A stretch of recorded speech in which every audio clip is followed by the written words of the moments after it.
rewind that to the Solheim Cup, Charley Hall against world number one Nelly Korda in singles. You see all that action? And how in the world is she playing Nelly Korda, world number one, beat her 6-up with 4 to go, Bro. right? And she's drinking Pepsis and smoking Newports the whole time. Dog not walked Pepsi her. Lights, not Pepsi Lights, like just hard I'm not canned gonna lie. Pepsis That's and my Newports. that's my kind of swag, bro. Part 3 podcast. Let's fucking go. Stephen Malbon. Oh my goodness. Let's get right into it. Put him down for the birdie, dog. Just a bit outside. Gang is back together. Somebody give me your fucking putter.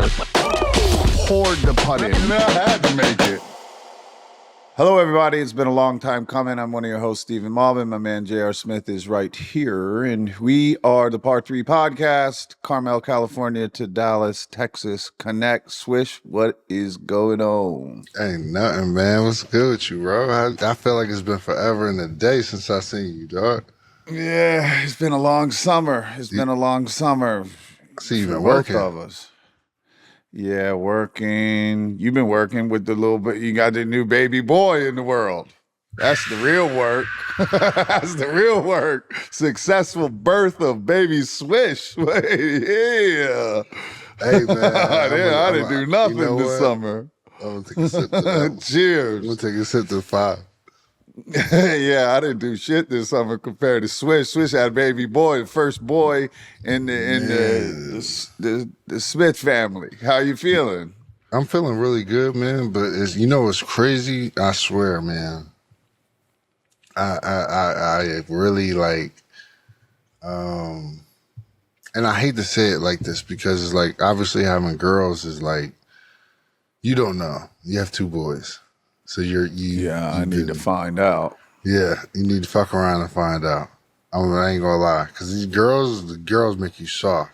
I'm not gonna lie, girls make me soft. But having a boy, it made me.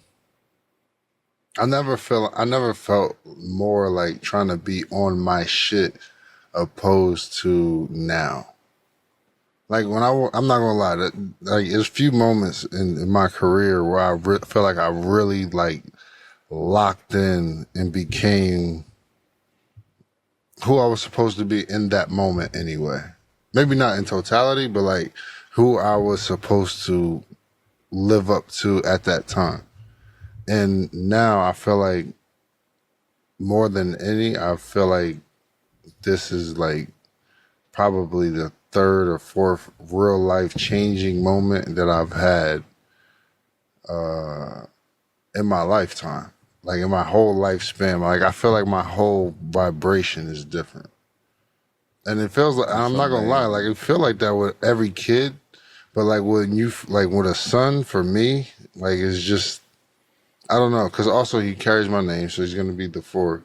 But it's like, it's definitely different, 100%. It's not in a bad way, not an amazingly great way or whatever, but like it's different. It's got to be different when you got a boy looking up to you differently than the girl. The girl's looking up, but it's like you're their idol and you're their dad, and that's never gonna change. Right. But when it's a boy, it's like, you know, I think that the same thing. Like I got like, you know, Remy and Lucci, and it's like they're like 14 and 12 now. You know what I mean? It's like they're figuring out how to be a man every day by looking at me. Like, man, that's it. That's a difference. Right. That right That's there, it. like, bro. Yeah. And in the same respect, because it's like girls looking at guys in a certain situations. Like if you don't level up to my dad, like, you know. But for me, it's like it's easy to hold that title in my aspect. And when I say as far as a dad, as a girl dad, because, you know, I'm there for my girls emotionally. I'm there for them physically. I'm there for them in the state of a female for a man. I'm there for them. But for a boy dad, I am here and I'm there now, and I plan to be here for a long time in my situation. But knowing that he's gonna look at me and know this is how I'm supposed to walk this world, in the way that I would look at my dad, it's like, yo, bro, like, I gotta make sure, like, yo, bro, you gotta be prepared for any and everything. Cause you can do, like, no lie, Mike. I'm very fortunate and blessed to say this, and it's not out of no cockiness at all. But like I feel like my kid is gonna be able to walk in so many different paths, whichever he chooses. It's just up to him. And for me, it's just like, I'm fortunate enough to give him that, but it's also like, it's a slippery slope because I know how I am.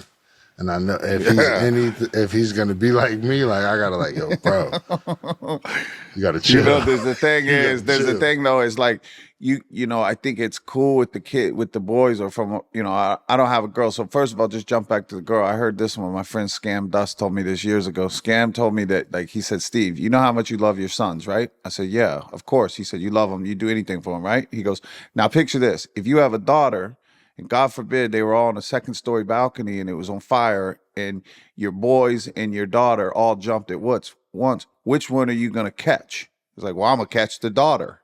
Of course. The boys can thump the ground. Lucci Remy, sorry, homie. I'm catching the daughter. Yeah, that's it.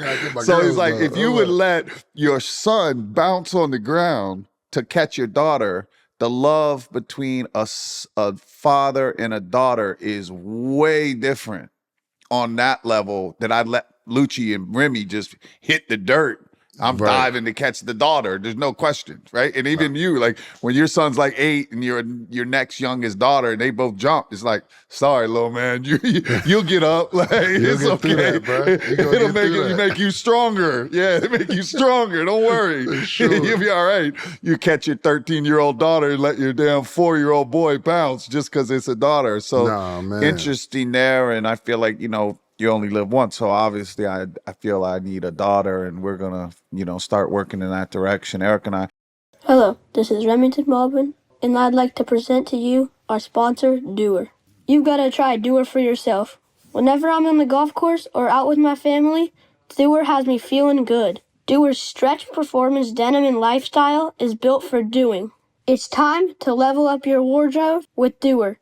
Order yours today to get yourself right. Check out Doer's store in Los Angeles or Denver, or shop online at shopdoer.com/par3. Right now, our listeners get 20% off their first order when you use our exclusive shopdoer.com/par3. This is an amazing deal that you won't regret. Don't wait. Go now to get 20% off at shopdoer.com/par3. How's your beautiful baby's mother? How is she? She's amazing. She is amazing. She's recuperated amazingly well, but we did an at-home birth, so we didn't go anywhere. Wow. We had a doula, we had a midwife, we did the whole 9 yards, and she was incredible. She was incredible, bro. 45 hours of labor, and I thought he was gonna come on my birthday. I thought he was gonna come on my birthday, bro. I was excited. I was ready. I was like, nah, bro. Like, just chill. You good? Like, nah. He had other plans though, so he came a week earlier than his due date, and but it was at home. It was beautiful, man. And you know, I was my first 2 kids. I wasn't able to be there, you know, because my career and shit like that, and like being on the road, and it just didn't work out. And my youngest 2 girls, Dakota and Denver, I was there for, but we were in the hospital. Coda was obviously a premature. She came 21 weeks to the day. And then Denver, she was still in a hospital born. So it was still one of those things, like, you never really understand the gist of certain doctors. Like, you go to doctors with you know, going leading up to the pregnancy and shit, and you think the doctor gonna be in there with you the whole time, and then out of nowhere the doctor pops in for the last 5 minutes. You're like, oh, like, okay, here you go. 2 minutes. Yeah, like, 2 minutes. Bro, where the fuck was you at? You was on the golf course? Like, yo, where was you at? Yeah, you know they're not wasting time. Yeah, so to be able to do that at home and have the whole experience, it was like a totally different environment. It was totally different, like, mood and energy, which was really dope. And it was all her idea. And I actually called him. cut his umbilical cord, like the whole Bathtub? 9 yards. No, I gotta get some new sheets. We was in the bed. She couldn't make it. So it just so happened she was in the tub. Was transitioning, going back and forth, and between the tub and the shower, and like just trying to get comfortable at the time. And she didn't make it. She was going back to the tub, and she was just like, and the midwife was like, "Nah, just lay down." And she laid down, and he came right out. And it was incredible, man. Like it was so nuts. happy for y'all. Appreciate it, man. It's she a trooper, man. Real talk. Stephen Malbon here. We'd like to present to you our sponsor, Glen Grant. Built as the first distillery in Scotland over 180 years ago, the Glen Grant single malt Scotch whiskey brings together inspiration from around the world. The Glen Grant crafts a range of single malt whiskeys, which are delicate and complex with distinctive character. A new offering from the Glen Grant, released this year, is distinguished 25-year-old. It's fantastic and perfect after a long round of golf, or during if you're like us. Matured in American oak bourbon barrels and sherry casks for over a quarter of a century. Bottled at 46% ABV, the whiskey tastes of dark chocolate, zesty orange, oak, and nutmeg that finished with lingering warm spices and a hint of soft smoke. Make every sip count with Glen Grant today. The Glen Grant. Drink responsibly. Copyright 2024. Campari America. New York, New York. I heard the best thing you can do as a father is to show your son how much you love their mom. Oh, yeah. Which is wild. You know, that's a good one because that's it just puts things in perspective for them that you can be loyal and you can be faithful and you can put them up first and you can, be selflessly in love and do things for your children and for your son's mom, and that puts a very good perspective for them on life or something at an early age rather than, So yeah, it's fucking cool. I'm so happy for you guys. She's great. Appreciate it, man. It's crazy because even with my pops, and even naming him the fourth, my pops had a previous 2 kids before he had the fourth from my mom, and I grew up as everybody being equals. There's no different. Just because you didn't come from the same womb, you're still like my sibling and my brother and all that. You know what I'm saying? But when you really break it down, and for me, it's just when you find that person and you have that experience, and you got those boys, and it's just yo, bro, I gotta, and my pops call it eating craw. You gotta eat craw. It's certain shit, certain battles is essentially certain battles you just you can't even fight no more. It's just stupid shit. Take the trash out. All right, bro. I don't even like the way you said fine. it. All right. Fine. Cool. No problem. But when you got girls, because girls will stick up for you. Girls on the dad side, girls will stick up for you. Dang, why you talking to my dad like that? Little boys would be like, yo, bro, don't talk to my mom like that, bro. Yeah, exactly. This shit is funny, man. But what's going on in your world, though? First of all, how's the game? Before we get out of Game's hand. Good. We're out here. Good. I cracked a rib on the slip and slide on 4th of July. I ran and did the fucking slip and slide and hit the ground and just stopped. I got video footage of that if y'all really want me to text it to you. Erica filmed it. 48, 47. Oh, They should be doing slip and slide. You don't want to slip and slide. A fucking yo. So cracked the right rib on the top and took 2 months and just putted and barely chipped, which, I try to keep hate it. glass top, glass half full. So as soon as I did it, I'm in trouble. You can't play golf. I'm like, well, I guarantee you I get better at putting. I'm in trouble. No, on the positive side, I'm in trouble. I can get better at putting. He about I'll tell to you a make quick putting thing. He about to chip out of nowhere. That's it. I have nothing else to do. And then the comeback has me swinging way less violent, and it also helped my tempo, and my mind won't let me swing too out of my shoes, if you will. For sure. So I'm actually playing really well. We're playing in a member guest this week, me and Jacob, the Jesus of Golf character. We're playing at the Boar Hunt, the member guest at Preserve. Nice. So we were out there today. Played 12 holes. I was probably even. He was like 4 or 5 under. You know, so number 3 at number 1, he drove the green because we're playing from the men's tee. Oh, yeah. So the number 1 at Preserve drove the green. You know, where did he land? 380 downhill. Yeah, left. He was like basically just actually not pin high, but like front fringe high left by that bunker. What are you doing too? And the par 3. 2, he just hit something 6 foot, you know, like, I don't know, 9 iron when I hit 7 iron. He's like, he hit it a little left and it rolled down to the hole, probably made that. And then number 3 from the gold tees, he hit driver 2 foot driver and made a 2 foot putt for eagle. And I'm like, why are you wasting that? Don't be wasting that. Like, so that's like 350, 360 downhill. He just hit a little smooth. He said he hit about 80% and hit it literally 2 foot short from a hole in one. I'm like, this guy is fucking good. And then number 4, he hit driver gap wedge all the way to the bottom. Driver gap wedge. Where did he land? Almost to the bottom over that tree. He just hit it over the tree on the right side all the way to the bottom. And then hit gap wedge up. Number 8, he hit driver gap wedge. Back up the hill. Yeah, number 8 driver gap wedge is the par. That guy hits it so good. 9, right? No, 9's a par 4. He hit 3 iron about 320, further than 40, 50 yards further than my driver. My boy hit 3 iron. He hit 3 iron gap wedge there. The guy was hitting gap wedge every hole in, par 4 or 3. I mean, par 4 or par 5. But he's just played in the USGA Mid-Am in Kinloch out in Virginia. And did well in that. So it's fun. We're in the championship flight. So I'm a 4 handicap. He's a +5.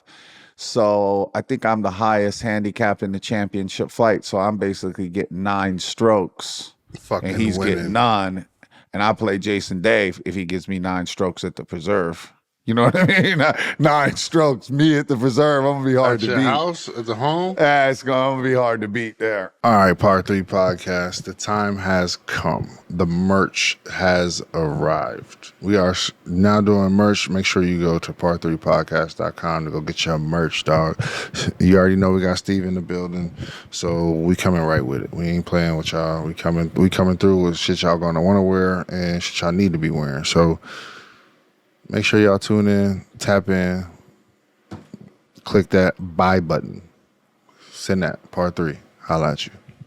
But yeah, I'm hitting it good. I'm basically driver is the only one that I have an occasional like snap hook out of nowhere. So I'm just playing with the 2 finger, like, and just like my body's covering more. My right side's covering more, so I don't hurt my right rib. So normally I hold the ball like this, but with the driver, so I guarantee it doesn't hook. I just do 2 fingers like that. So I put 2 finger overlay on, and then I can't engage my right forearm, and I can't do that basically with 2. Right. So I've just been doing this 2 finger overlap cut drive, keeping me in straight, and then I'm hitting the irons really good, hybrids, 3-woods, all that. Great. And chipping and putting well. So it's in a good place. But you know, see how I feel when I hit that range. We're gonna go play tomorrow. What time you guys tee off? 10 o'clock shot. Oh, you got a good tee time then. Yeah, we do 2 9-hole matches. So the whole thing is 5 9-hole matches to win your flight, and then all the winners of the flight go into a shootout to win the whole thing. And there's no strokes in the shootout. How long does this last? How many days is this? 3. You do 9-hole. You do 2 9-hole matches Thursday, 2 9-hole matches Friday, and then the last 9-hole match is Saturday, and then Saturday afternoon is the shootout. So we got to get to the shootout, and then the shootout, we got to get through that, and then we get our name on a big plaque and trophies and all that fun shit. So last year I brought a 20-something handicap, and I was in the old flights, the low flight, like but I got to meet all the old timers, you know, all the directors, like that guy, Mr. DePaul, the director of the board, who you met from Cleveland, and I met all those old dudes, which was great. But now I'm in the championship flight, so I get to play with you know, the good guys. There's one guy in there, is a +7 handicap that I met today, but Jesus is like, I'll play him any day. He gives me 2 strokes. I'm like, that's right. That For Jesus sure. is playing good. It's just good to see really good people play, and like, you know how that goes. I'm not gonna lie, bro. It's not too many people that I'm going to bet on that I don't know their name, and they giving Jesus 2 strokes, and they just gonna tell me they about to wax him. Yeah, nah, he's pretty fucking good. I mean, he Like- missed the pro. He tried to make the cut to the U.S. Open, the qualifier at the Preserve, and he came out and he had a disastrous front. He shot 7 over on the front. He tripled number 9 with a never lost the ball. Hits it so damn far. Wait, hold on. Jesus lost 7 over? Yeah, he shot 7 over on the front, 6 under on the back, and missed the cut by 1. I mean, who does that? How, 7 over, I want to go to my car and leave. This motherfucker was like, I'll just shoot 9 under on the back. I'm making it. And got 6 under on the last 9 holes. And almost made a hole in one, which would have got him to 7 under. And Igor, my boy Igor, was caddying for him. And so that was fun. What do you got? So everybody, JR moved to Dallas. He's got the man cave simulator, putting. Man. What you got? The Foresight? Foresight simulator? Foresight. Yeah, I got the Foresight. That's a G-Hawk, good one. or GC Hawk. It came with the house, dog. So, you know what I mean? Foresight, if y'all want to do some sponsorship with us, you got to holler at us. But real talk, it came with the house. I have got, bro, when I tell you, not going to lie, not going to cap, I have gotten so much better just off the simulator, though. Not being able to, all right, granted, sometimes, some days you just can't go to the range. You can't go. Yeah. It is what it is. Work, business, so many different things. But at home, it's at home. Yeah. Bro, I can't lie. I can't lie. And I've been here, we moved in about 4 weeks ago, and it's probably been a week total. It's probably been a week total where I haven't touched a simulator. Yeah, why would you not go in there? Q got his shit at his house. He's like, I go in that motherfucker in the morning when I wake up in my boxers. Bro. He's like, I'm in there with just boxers on, hitting little knockdowns. Like, I'm in let's there. go.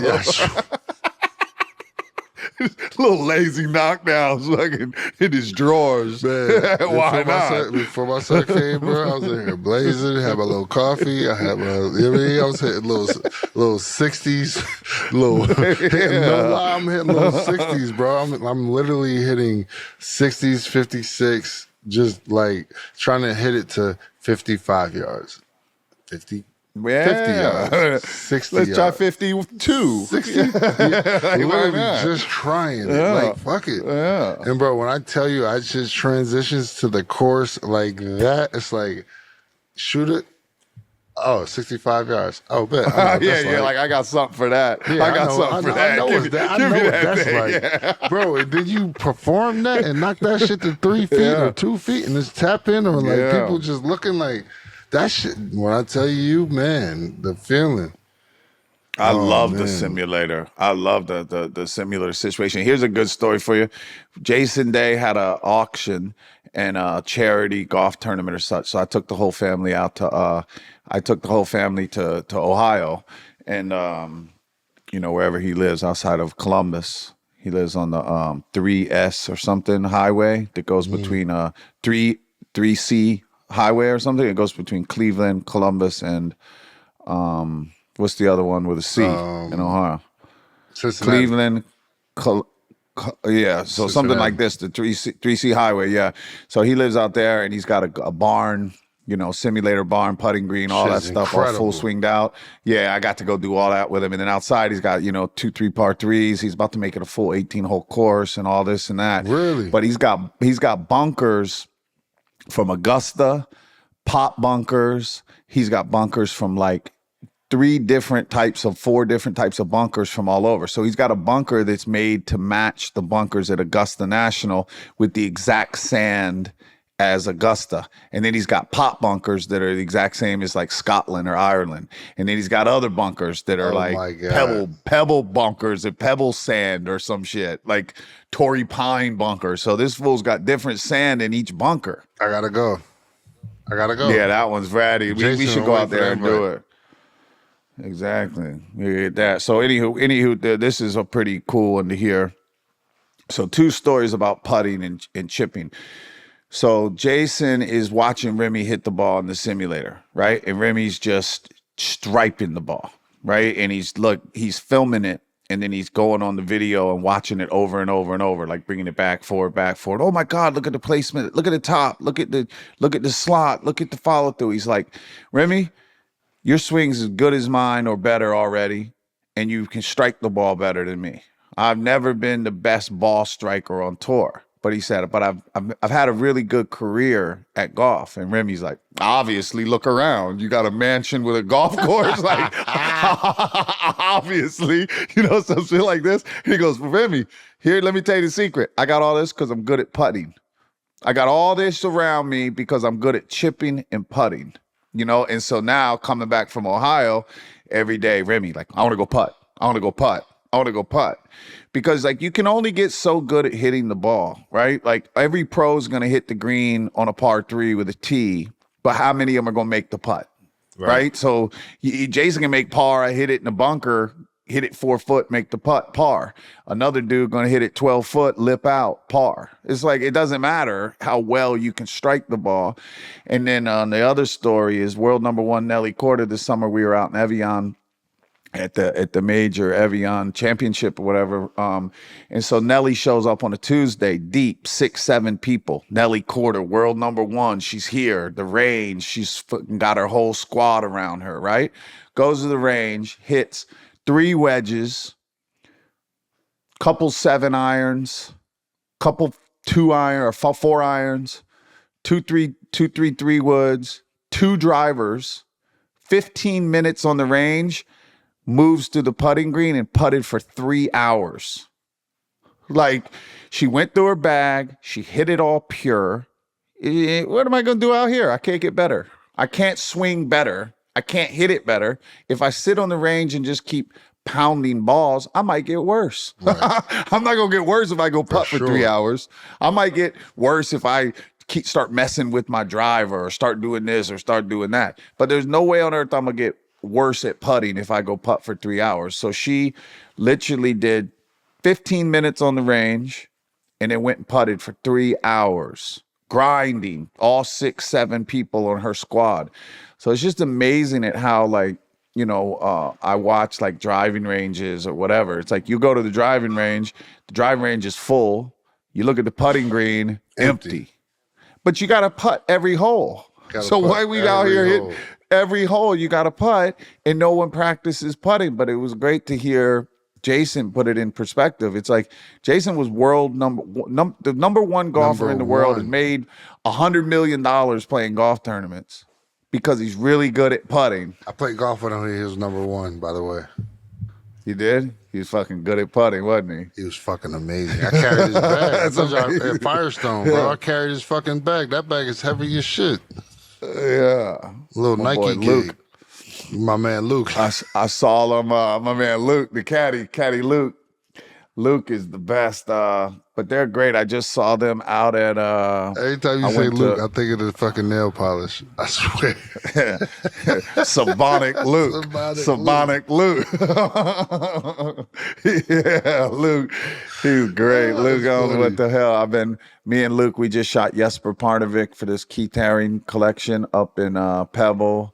And then he went and shot this Malbon Golf and Hunt Club shit out with Archie, baseball player Archie, and my boy George Burge. Then he went and shot in Arkansas. Then he shot Willie the Wave God at a putt-putt. So Luke stays doing shoots. Producer guy Luke. First of all, congratulations, man.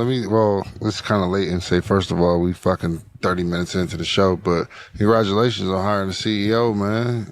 Let me give you a golf clap on that. Thank you. Get that shit down the fairway. Tell me about it, man. Tell me about the hiring the CEO, how to come about. Like, how did you even come into the situation? Because I'm pretty sure you didn't imagine this when you were fucking doing shit in New York.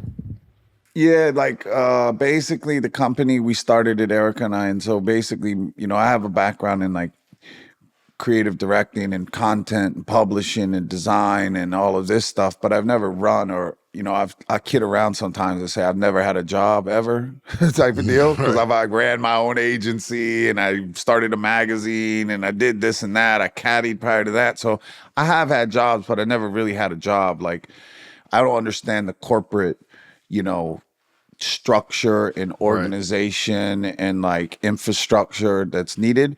So we've done a really great job at building an international brand. We've done a really great job at starting with like, a hat and a glove, moving forward to where we're doing like performance and men's and women's and, putters and balls. And it's just become such a wild thing. And we have, probably between Asia and the US and now soon to be Europe, we'll have, we're going on 70 stores globally, right? That's fucking and so incredible.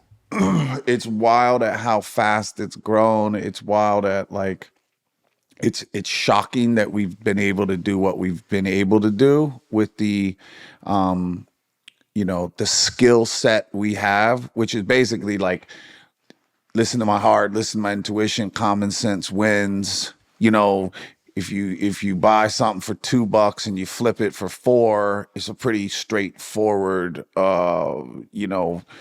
type of business, but it is getting bigger and bigger and bigger. And so we knew there were area of opportunity was like international distribution is quite challenging for us because I've never done it. So I could do like the ad agency thing and do a partnership with Lexus or do a partnership with Topgolf. And I understand all of that stuff and deliverables and mandatories and all this like ad agency shit. So I know how to do brand partnerships. But I don't really truly understand how to do like international distributions correctly. Mm-hmm. And I don't understand 100% like supply chain and being able to, it's a pipeline of supply chain. So the supply chain stuff is quite difficult and like product segmentation. Like, so a brand like Jordan, can sell a hoodie at Union for $400 or at like Kith or some shit, right? Right. $400 for a Jordan hoodie. But then he could sell one for $60 at Dick's Sporting Goods, but they're both still Jordan, right? And like, that's like product segmentation. That's a whole nother thing. And then like another area is I don't have an expertise is like, product fitting, the quality, the fitting, the factories, the factoring, the credit lines, the whole like business side of it is where I'm just doing my best and my wife is just doing our best and we've done a hell of a job. So it's quite refreshing to be to the position where we could go out and look and want to hire a CEO, someone who can come in and relieve us because we were both co-CEO and co-creative directors. So that's me and Erica's title, and at the end of the day, we brought in a dude who has a bunch of experience with Nike. And before that, Armani, Tommy Hilfiger, etc. He's like my age. And he's got a 22-year-old kid. He was a wrestler at Cornell. Super cool Portland dude. Did endless international distribution, launched Nike China, and did all the products. Was a VP of product for Nike for apparel, accessories, and footwear. So the level of like him, and he's super like... He wants to simplify everything. Like he jokes and says like if it's too too much, like I can't understand it. Like I'm good at simplifying things and I'm very good at simplifying things. So we've worked quite nicely together and I think it's just more like chiseling out like, look, I want to keep doing this. Erica wants to keep doing this, but we know we need help over here. We need experience for these type of decisions. We have 15 different companies in China right now coming and wanting to do business with Malbon. And it's like, damn, it's a great to have really, really good options, but it's hard as hell to make a decision. 100%. It's like if you're in high school and you got the 10 dimes all wanting to date you, and you're in the new school, it's like you got to pick one. This shit is hard. Because you don't know, you don't get the first date. You don't get the first date. You don't get the little honeymoon weekend to try everything out. You got to pick right, boy. Yeah, exactly. So what I wanted just bad moves. Yeah, and we're not in the position to be wanting to make bad moves, right? So bringing in someone to help me with a little more not all I have is instinct. He has instinct and he has experience, right? So he's seen mistakes. They did the different things that happen down the road at all those different brands. And it was funny when we were hiring him. I was like, he said, "What do you have any worries of a CEO or anything like this?" And I said, "Yeah, I just worry that you tell me I can't do 120 photo shoots a year with Luke." He's like, "What the fuck is wrong with you?"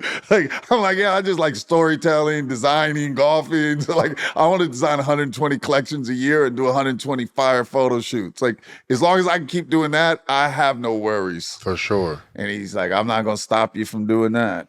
I know that. So it's been good. Right. That's dope, Yeah, man. Thanks for asking. 100%. It had to be hard though. I mean, we did a year.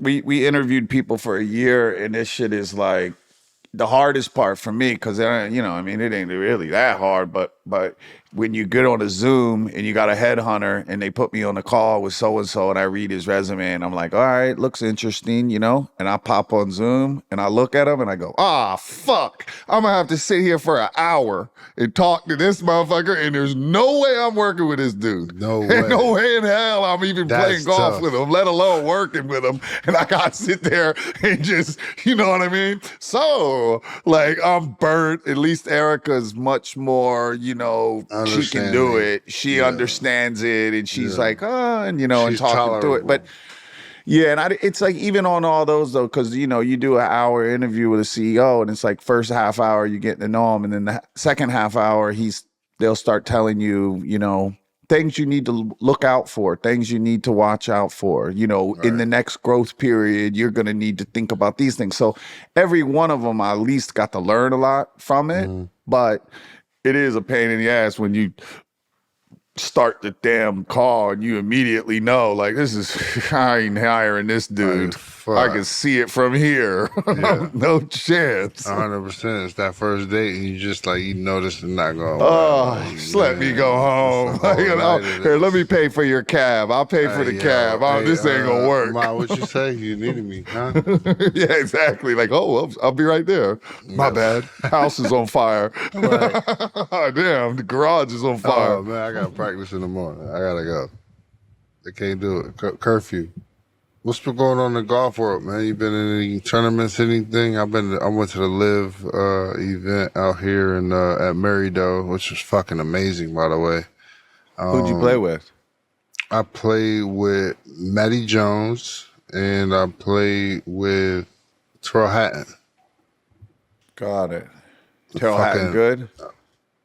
I mean, both of them are really, really good at golf, but I'm fortunate because I got paired with this one guy one time, and he was not the personality. He was very antisocial, and it was just like, you could tell a pro doesn't want to be there, and he's just like doing this because they're making him do it and shit. Yeah. But they were very like, they were cool. They were very informative on the game. Like they were willing to help and like understanding like this is a game that a lot of people love and people want to get better at, and they're the best at what they do. And they had a lot of patience with people who were never going to get at their level or even remotely close. So that was like refreshing. But it was a great experience, man. I saw Bryson, got a cool dap up from him, chatted for a quick second. I saw you and Billy. I saw Billy in the Marvin golf tee. He blew that one out. Bro, Swagga Vance needs to be stopped. Seriously, like Billy needs to be stopped, man. He's fucking hilarious. I played with him like last week with him and Echo and Byron. Oh, y'all play at Ferry Point? Alpine. CC got us on Alpine. Yeah. Oh, the CC joint. Yeah. CC plugged us at Alpine because he had the COVID, so he couldn't play, but he got us situated. And so I've known Byron like 20 years, right? So then the whole day, it's like they're just riding each other, So crazy. They're just, God damn. He calling Echo Lil Shoe. He's like, fuck you, Little Shoe. He's joking the size of his footwear. What color did Echo wear that day? Because it matched everything. All solid something. He's like, Billy's like, these motherfuckers look stupid. He's like, Echo wearing some all one color bullshit again. And then Echo's like, motherfucker, you were fat when I met you, and you used to wear Under Armour. He's like, and then Billy said, yeah, but I got the Under Armour free. He's like, I don't care what you got for free. God. You look stupid as shit. He's like, you wearing some bullshit blue polo, black pants. I mean, dude, they were grinding each other. And then Billy's saying that Byron looks stupid and Byron needs to dye his chin or his beard. You know what I mean? He got 4 different colors in his beard. He's riding him on that shit. And then what's his name? Byron's like, Steve, I just want to thank you. You saved Billy's life. You saved his life. Like, he used to dress so bad. He never had it. He dressed bad in real life on the golf course, and now you saved his life. He's all Malbon, Swagga, Vance, this, that, and the other. Like, Swagga you saved his life. Bro, I ain't gonna lie, bro. When I tell you somebody who ride and die with you, dog, like, every time I see him, he's dripped in Malbon. Bro, he don't even have to be going to the golf course, bro. When I tell you transitional, like, apparel, bro, this man wears it everywhere. I'm saying, like, yo, bro, you make it seem like you Steve. Like, I know Steve, bro. You don't look like Steve, bro. He said, yeah, my wife name ain't Erica either. I was like, all right. This motherfucker's crazy. Said, Byron, he said, look, he looked at Byron, he said, Byron, you shut the fuck up. You over here talking about, I know Steve 20 years. This 20 years. He said, I don't care how long you know them. You know what I mean? He's like, just rock. I got video. They were on him. Billy played good 3-4 holes in a row, and then they just started flustering him. You know, they started messing with him because it was me and Billy versus Echo and Byron, and they started riding him. I got a nice video clip we can insert in here of Billy talking shit and them fucking going at each other. He said Echo's so bald he got a Malbon logo on his forehead. He said they should go like that. He said he got an M, a capital M on his hairline. Is a capital M.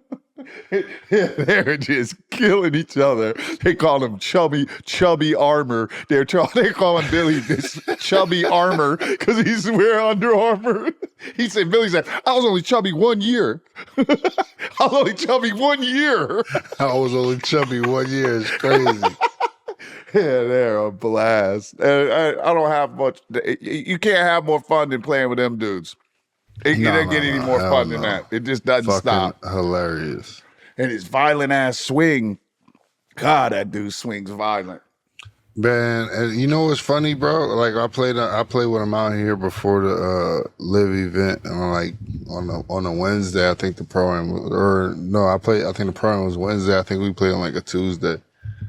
And when I tell you the most Scottie Scheffler swing movement feat, like his footwork is nuts. Unbelievable. Like, unbelievable. Yo, bro, he said he's Scottie Shuffle. He said they call me Scottie Shuffle.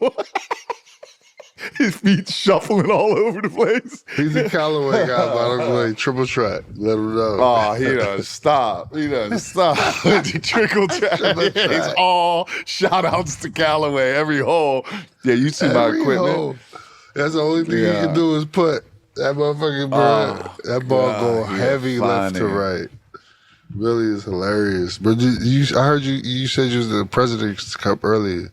Yeah, I went to the President Cup for a couple of days. That was fun to see. So the dudes, I just followed Jason and Sung Jae because of Willie Wilcox, but they were basically doing up and downs, chip and putt from all over the green, and they were doing it like it was like Min Woo and Jason, and then they had like Siwoo Kim and like, I don't know, another one. But that's what their game was. So each hole where they were practicing in the practice round, whoever won got to pick the next spot. And they would alternate into the hole like an up and down game. So like Jason would put it in the bunker and then he would hit it and then Min Woo would have to make the putt. But same spot he picked it from, Sung Jae or whoever would have to do the same. Same but shot. that was really cool to see seeing them practicing by doing highly pressured for money, alternate shot, up and downs hole after hole and like do maybe 4. They do like 4 every green. Oh shit. Like just go to 4 different spots, but instead of just chipping, so that you would see like one of them go high, one of them go low. You know, like they're competing at closest to the pin, like it's almost like a game of horse or something. You know what I mean? Like it was like there was this like back to back, really fun, and they were doing it like they definitely didn't want to lose. You know what I mean? Like they didn't want to lose, and they don't let their partner down. Right. So if Jason chips it 5 foot. Bro. Yeah, Min Woo's got a 5 foot downhill slider. It's like he's a nervous wreck not to, you know, especially after I just chipped this shit out the bunker, the fucking bad line to 5 feet. Like, yo, bro, you better make this fucking putt. Yes, exactly. And they're picking hard up and downs, you know? Like the harder the up and down, the better from all 360 around the green, doing that over and over. So that was cool. Montreal is a cool city, and it's like I hear there's like a lot of people who play golf in Canada. You know, I think it's like one of the top like 5. You know, and they play hockey. Yeah, they play hockey and they play golf. Some dude, Sibat or something, some big snowboarder kid from Montreal came. We did a little party at the W Hotel on Wednesday night, and then I flew to New York and played with Billy and them and went to a wedding. So I dipped out early, but it looked fun, and it was. I was hoping Jason would go on Xander on Sunday, but he got blown out. Clip. But rewind that to the Solheim Cup, Charley Hall against world number 1 Nelly Korda in singles. You see all that action? And how in the world is she playing Nelly Korda, world number 1, beat her 6 up with 4 to go, bro. Right? And she's drinking Pepsis and smoking Newports the whole time. Like not Pepsi Lights, like just hard canned Pepsis and Newports. That's my kind of swag, bro. Yeah, like, that's my kind of swag. Where are you getting the Pepsis from? Nah, she pulling Pepsis out of the fucking bag every 2 holes, bro, just pounding Pepsis. When I was playing with the Knicks, bro, before the game, I'm not gonna lie, because I feel crazy saying this, because Shump was talking about this on somebody's podcast, but for real. When I was with the Knicks, bro, and I won 6th man of the year, I used to get to the gym super early before everybody. I used to literally be in there where the cheerleaders were warming up, shooting around and shit. But bro, by the time the game would come, I used to be starving because like I was there so early, like I ain't stop and eat or like all that. My nap straight to the gym. I used to be at the gym like then at 4 o'clock. Bro, I used to be in there drinking 2, 3 Pepsis and chicken fingers. I would send a ball boy across the street because it's Dunkin' Donuts right across the street. Give me a large extra large 8 and 8. 8 creams, 8 sugars, and 2, no lie, and 2 bow ties, bro. And that would be my pregame every home game. Every home game, bro. When I tell you I would touch the floor and kick ass, man, nobody could touch me. In Madison Square Garden in 2013, could nobody fuck with me. My routine was so crazy, bro, and I was eating pure bullshit. Pepsi, get smoking sugar Black Miles and shit. Fucking coming from the clubs, fucking 4 in the morning. Fucking nuts. Fucking nuts. It's crazy, bro, because like I really feel like that with like even like a John Daly. This motherfucker, he's so good, bro. And they're like talent and Tiger's like if I had to spec at John Daly's talent, I don't necessarily think that's true. I just think he's very special at what he do. That's just who he is. He's true to that. And he's a confident motherfucker. You fucking he's right. Confident. Yeah, like, he's confident. I don't need 8 hours of sleep to whoop your ass. Yeah. Give me 4 hours of sleep, fucking 6, 7 glasses of whiskey, a couple, you know what I mean, couple blunts, and be blunt, go. and you know what I mean, 2 Black and Miles, and I'm good to go. Let's go. I'm gonna wax your ass. 6'4". Yeah, they said Anthony Kim back in the day, he'd go play tournaments and he'd show up late and been partying all night, and he just skipped the range, just go straight to the first tee and birdie the first hole. It's just like, can you imagine all the tour dudes, how much they're practicing, warming up, putting, coaches, and this fool's just blowing in, glasses on, first tee, shoot 65, then go take a nap. We played against Houston, bro, and when I tell you, Tracy McGrady, he scored the easiest, like, 40, 50 points I've ever seen in my life on us. And I was asking one of the dudes before the game, I was like, yo, what the fuck, like, what was he doing? Like, he was ready for this game. Like, he was prepared. He's like, bro, he's on the training table asleep.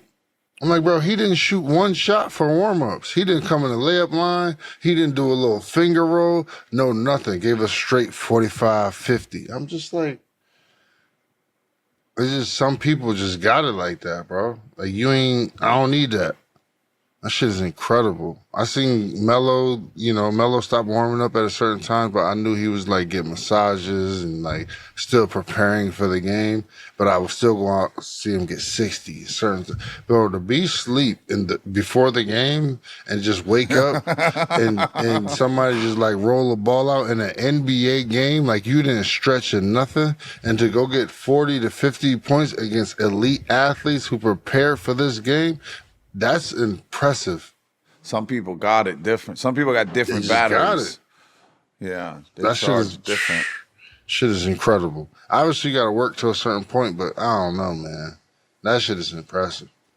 Let me ask you this though. So somebody like a Rory, right? Who's been a child protege, technician with the swing and all of that, and to have all these aspirations of being one of the greatest of all time and shit like that, to see, obviously Scottie's been in the game, I'm not going to say just as long, but he grew up with the game, but just almost. But he wasn't a protege to like a Rory or JT or somebody like that, I would say.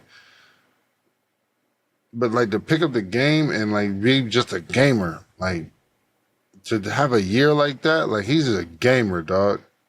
There's no way you can just. Good.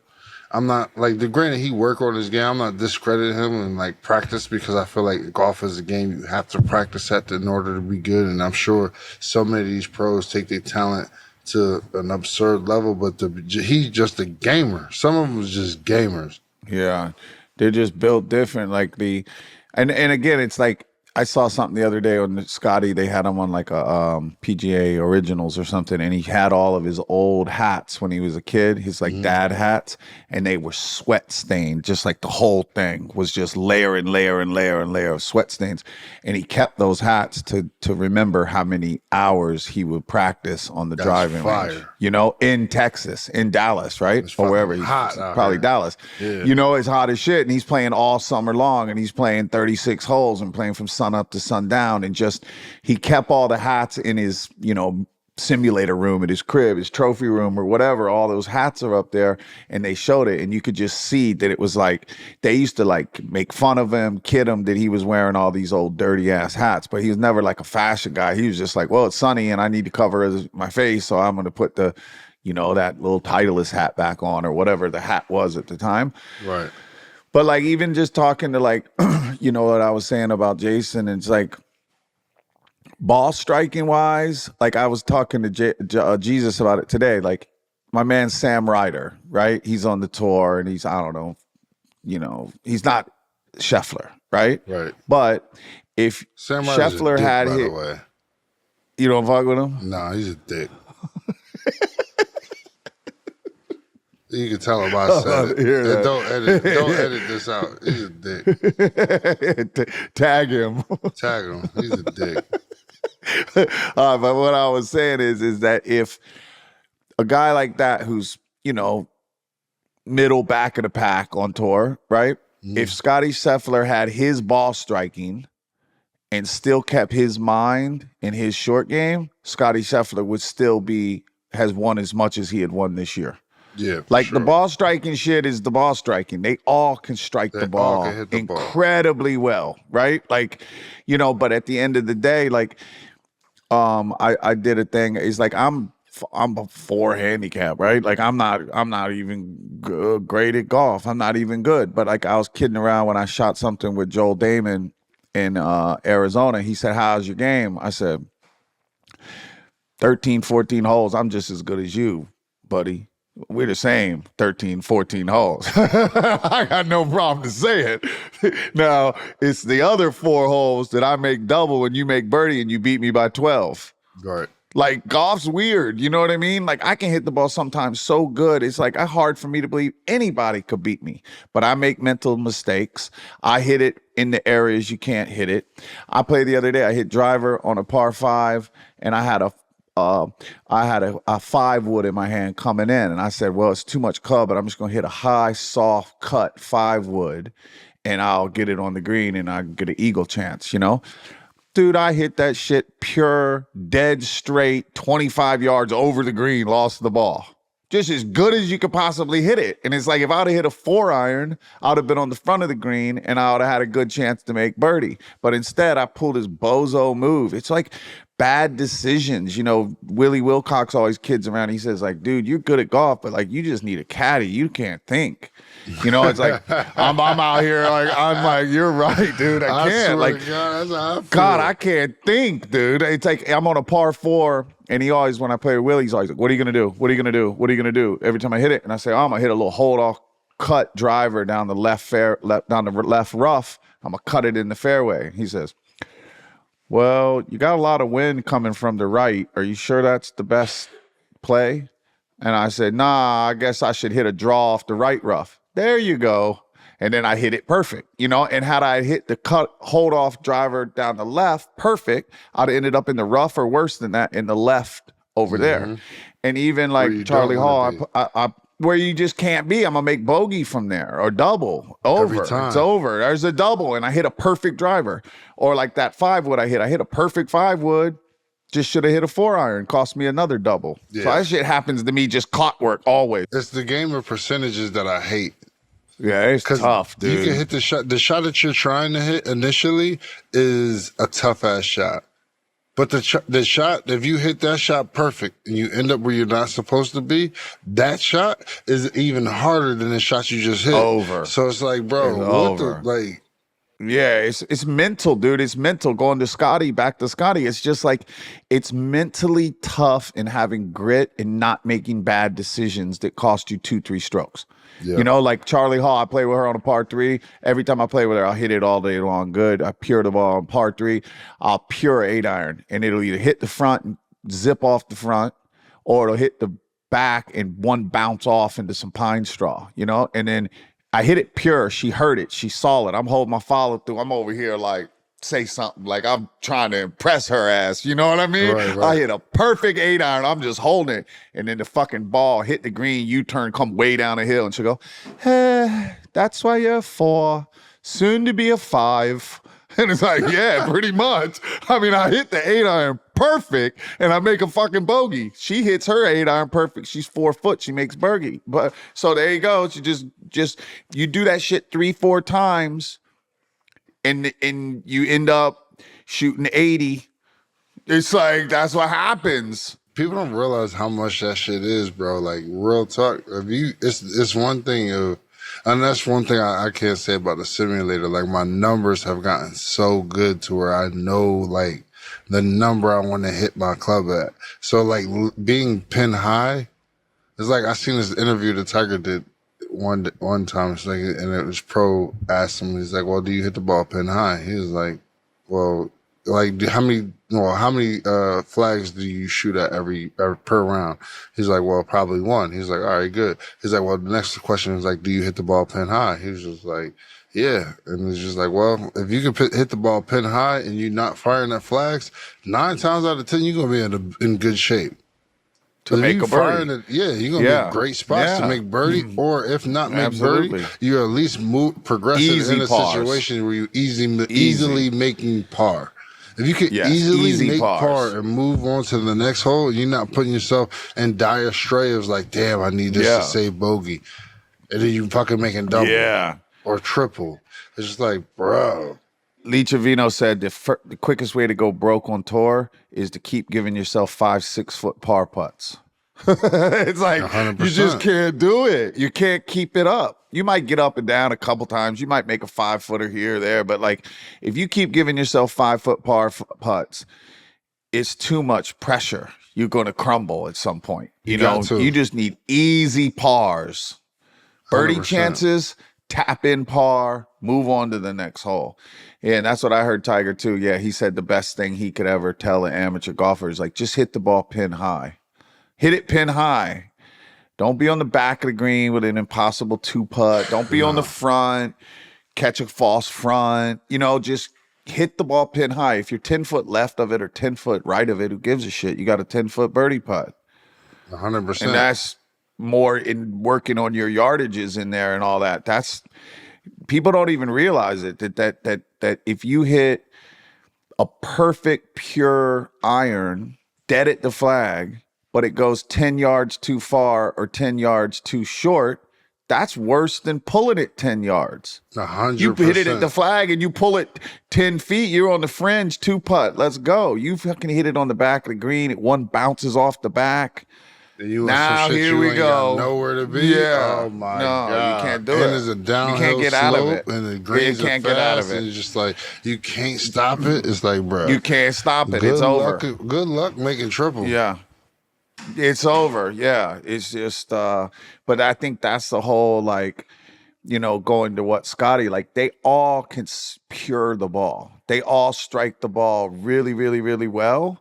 But like there's a big difference between the 80th guy on tour and number 1 on tour. But there's not a 100%. big difference in the ball striking, in the driving the ball. But it's they can do. Scottie does it all. He drives it well. He hits his irons well. His short game's insane, and he makes a lot of putts. And he believes in himself. And you know, he's got also obviously he's got the God on his side too. You know what I mean? He's got God working in his corner. So it's like, I mean, he got a friend. You know, man, for sure. But I think it's like the average. I think the biggest difference is like the average made putt, and this might be a little off. Don't criticize too much in the comments, but I think the average within like 150 yards is 9 feet.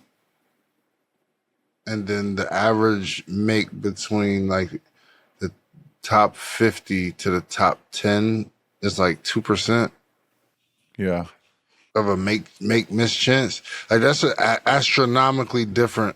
If you're shooting 38% from the field or 38% from 3-pointer and you're shooting 40%, when you go to negotiations, that's astronomically different.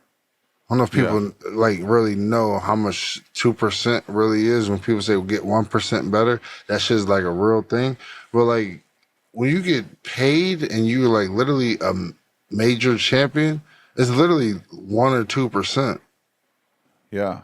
Like that's the difference. It's like the top 5 most weeks are the ones who putted the best. Literally, that's it. On the tour. There's no difference. It. Some guys strike the ball better, the ball. but did not make the cut.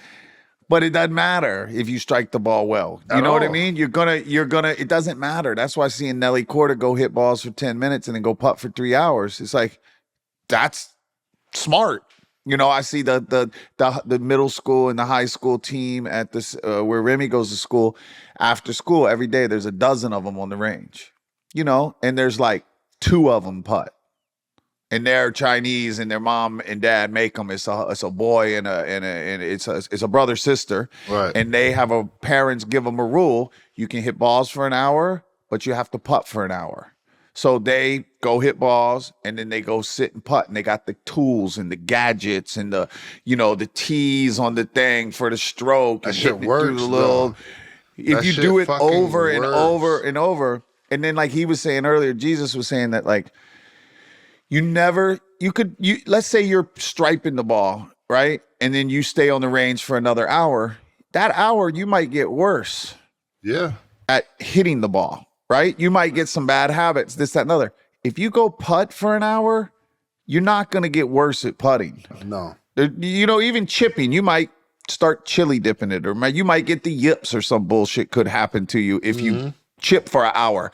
But putting, you're only going to get better if you keep putting. If you putt hours and hours a day, you will inevitably have to get putting. I'll do a tournament. I'll go sit and do like, 100 10-foot putts in a row, straight 10-foot putts, and just do 100, right? Put a towel down on the green so I don't dig a hole in it, and literally put a tee with a string and a tee and draw a straight line with a line of string and putt the ball under the line and try to just keep the perfect stroke. And just if you putt 100 10-foot putts in a row, and the next day you go play and you got a 7-foot straight putt, it's like you're gonna have a lot better chance of making it. Even if a little just left to right kept or a hitting little 7 right to irons. left, 100%. Yeah, it's like that is a valuable hour to your life and your golf career and all that stuff than like hitting 7 irons for another hour. It's like, what's the point? Sure. You're not gonna hit every green. Because I know I'm hitting my spot. Yeah, and you're gonna miss some, you're gonna block one, every once in a while, you'll pull one. But when you chip it up, will you make that 10-foot putt for par? A par's a par. Yeah, exactly. And for me, it's different because it's like with putting, it's like if I know I'm hitting my spot, I just picked the wrong spot. Yeah. If I'm on 7 iron, if I hit it too far, I hit it too short, I hit it as good as I can hit it. It's gonna go where it's gonna go. It could be the wind, it could be so many different factors, but all types of shit. Yeah. Very rarely, you play good greens like we play them. It's very rarely you're gonna have an infringement that's gonna move your ball, or the wind is just gonna fucking take it 12 feet off the green or some shit like that. You just misread the speed. Yeah, if you can hit your starting point and you're reading the greens properly, you have a caddy helping you, or you're good at reading greens and you hit your starting point, the only way it's not going to go in is if you hit it too hard or too easy. And as athletes, you're going to be at some point you'll figure out the speed. Right? The first couple holes you might hit it too hard. Cool. By the 4th, 5th hole, you're locking in. You got the speed down. If you're starting, there's 3 things to make a putt. You got to pick the right starting spot. You got to have the right speed, and you got to stroke it properly. And if you get those 3 right, you'll make every putt. Every putt you'll make if those 3 work. But if you hit it too hard, you're going to blow it on the high side. You hit it too easy, that shit going to turn in on the low side. Turn and burn. So putting is really fun. People say like putting's a different sport. And when I just got the putt for 2 months because of the 4th of July slip and slide fiasco, I got the putt for 2 months, and that shit is fun. It's a different sport. Yeah, hell yeah. It's just a different sport. Like at the Hay at Pebble Beach, they got an 18-hole putting course, and this shit is hilly and crazy. But like, it's really, really, really hard to shoot even par, make all 2s on 18, 10, 20-foot putts. Yeah. I mean, these aren't 60-foot putts. This is just, a big breaker, but if you miss it on the low side, it'll keep going. Now you got a 6-foot coming back. It's like bang, there's a bogey. Yep. And then and then even like when we had Claude Harmon on the show, he said, in order to get better at golf for people like you and I, if you want to go from a 4 handicap to a +2 handicap, you got to make more bogeys, not more birdies, right? Like make less doubles and triples and make more bogeys instead of doubles, and you're still going to make your birdies, whatever, because Tiger had the thing, he had 4 rules: no balls in the penalty, birdie all the par 5s, no 3 putts, and something else. But like, if you birdie the 4 par 5s, that's 4 under. You don't hit it in any penalties areas. You never 3 putt. You could play, if you do that, you're going to shoot 67. You make another birdie here or there. You'd make a 67 if you just don't make doubles. Oh, it was no doubles. That was the 4th. No doubles. So like, grind for the bogey. Don't 3 putt. Birdie all the par 5s, and don't hit it in any hazards or out of bounds. Oh, but if you do those 4, 3s, target 5. I know what you're talking about. And par all the par 3s, and that's the easiest way to shoot 67, 66, because you get 4 par 4s, par 5s, that's 4 under.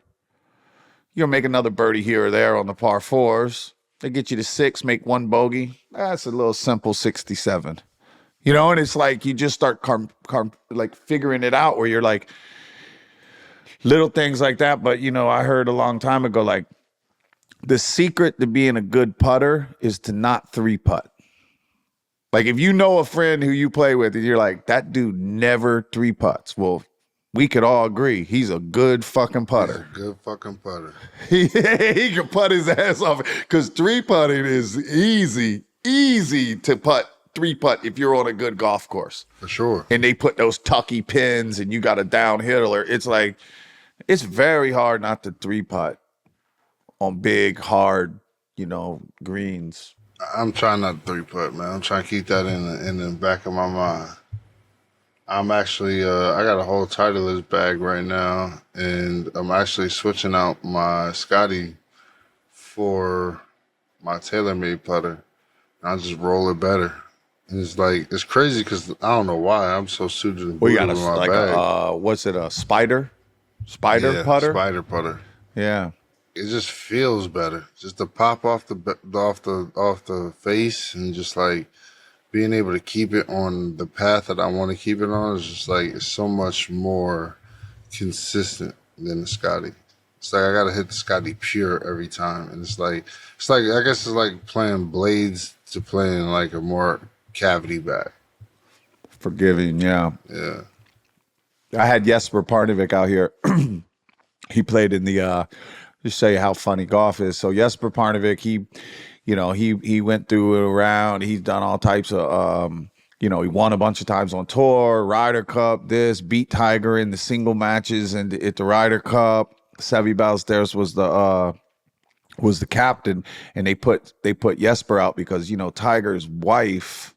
Tiger's baby's mama is Jesper's old nanny. Oh yeah. So Jesper's nanny, right? And so anywho, he went and played and beat Tiger, So we're out here practicing and training. We went up to the preserve, this, that, and the other. He's hitting the ball great. Everything's wonderful. Goes out to Spyglass for the tournament, the Champion Pure Insurance Championship out here at Pebble.